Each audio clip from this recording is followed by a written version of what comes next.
It looks like somebody's trying to pick my pocket. Maybe you'll look at where it says water, soda, juice, those lights. Just let me know. Don't forget the magnet. Oh, he's still recording. Yeah. I'm Ta-coumba Aiken, and I live here on purpose in Lowertown with the Union Depot as my background. What do you do, Ta-coumba? What is your craft? My life is art. My way of being is to try to find ways to heal people and give them joy even though they don't know me.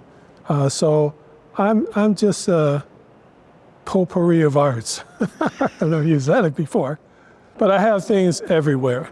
In Lowertown Wine and Spirits, Jack's Apartments. See, my phrase has always been, I create my art to heal the hearts of people in their communities by evoking a positive spirit. And that's what I try to do with the Lite-Brite, and that's what I see a lot of people trying to do with our lives. We're at your happy place right now, and you have made this place happy for so many people. Tell me about why this is your happy place. Well, it's my happy place because I make it happy for people. I don't come in every day and look to see what's happening, but I come through every once in a while and I'll see dancers dancing around it. I'll see people taking wedding pictures, graduation pictures, and I wanted to compliment what was already a beautiful thing, which is the Union Depot. And the business community is starting to come back, and people are still coming through here and hopefully more. And there's all kinds of activities like this winter festival, arts things, weddings. Union Depot is the place, and my place. The piece is called Forever St. Paul. It's in the Guinness Book of World Records. You and a whole crew of people put in all these lights to make this beautiful display. What was your favorite part of making it? After working with it, you know, it's 598,000 such pegs, Guinness Book World Record. I wasn't going for all of that. I was going for who came through and helped. So I had from homeless people to federal court judges, you know, senators, teachers, you know, a grandmother that would come up from Duluth so she could be with her grandkids and do this once a week. People tell me all the time, you let me put some pegs in it. Yeah, I'm like, okay. You know, I don't know. But those kind of things, looking at it makes me smile, knowing that on Martin Luther King's birthday, all the federal buildings were closed, and I told the homeless to come here. Libraries were closed, that kind of thing. I said, you could come here and help me with the Lite-Brite. And they thought, oh no, the security, and the security guys said, oh no, go to Lite-Brite. And then somebody decided they were gonna bring food. And they just brought food. They didn't know about the homeless, but they brought food for whoever was here. I was just like blown away, you know. That kind of collaboration and sharing of things, not having to have to know that you're doing it, but just doing it. You know, that kind of kindness, that kind of giving. Ta-coumba, for a time you were the unofficial mayor of Lowertown. I'm trying to retire. Okay, so you're trying to retire as the unofficial mayor of Lowertown. How's your retirement going? It was just sort of given to me by a friend who's no longer here.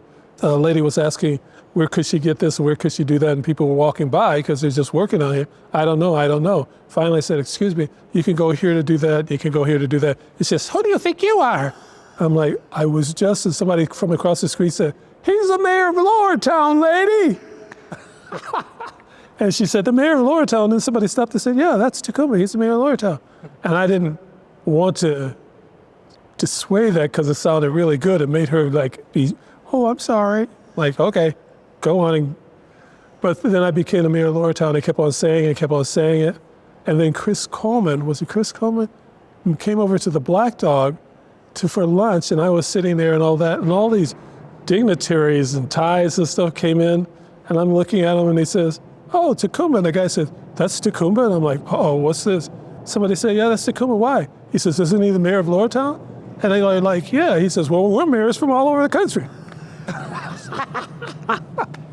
What are some of your favorite spots to see art in the Twin Cities? Do you got galleries you like or museums? Oh, yeah, well, we have the M right down the street. It's just fantastic, you know, with some of the greatest artists, and happen to have me too. You know, I'm lucky, you know, or whatever you call it. You know, I'm really good at what I do, and the Walker in the Twin Cities, the Walker in Minneapolis, we have amazing museums and institutions. There's even a gallery at the Minneapolis College of Art and Design that people can come in and see what's going on there. There's Dream Song Gallery. I don't know a lot of the other galleries, you know. You covered a lot, my friend. You got a favorite park, favorite outdoor spot to be? Yeah, the Minnehaha Falls and the restaurant there. You know, we have our park here, you know, Mears Park. We have Rice Park. They do outdoor performances with big screen performances, you know, so you can see an opera. You know, the farmer's market is always there. You know, I know it's not a park, but you can park yourself there for a while and you can buy your stuff and then get a krogi or a bagel or something like that, and or just coffee and donuts. Ta-coumba, you've done so much in your life and your work and your existence. Where can people check you out and what's on the horizon for you? Well, Ta-coumba.com, that's easy. Instagram, I think is Ta-coumba at Instagram, something like that. Walk down the street, 7th and Robert Street, I did the parking lot. Keys Restaurant, I have a mural in the column there, and as it changes its decor, I change the colors with the same design. Look forward to Keys in February and March. It'll be changing its look a little bit more, but that's all I can say. There's places all over. The library in Central Library in Minneapolis, I have a fireplace. There's places that you can run into, not only just my work, but just a whole lot of sculpture gardens and magnificent work, like the Western Sculpture Garden.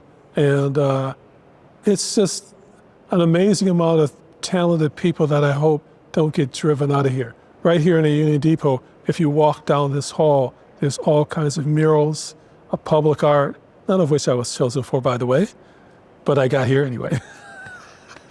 Sorry, I didn't mean to do that way. But that's how it is sometimes, you know, the politics of art has nothing to do with me, you know, but the reality of art in your heart, H-E-A-R-T, that's me.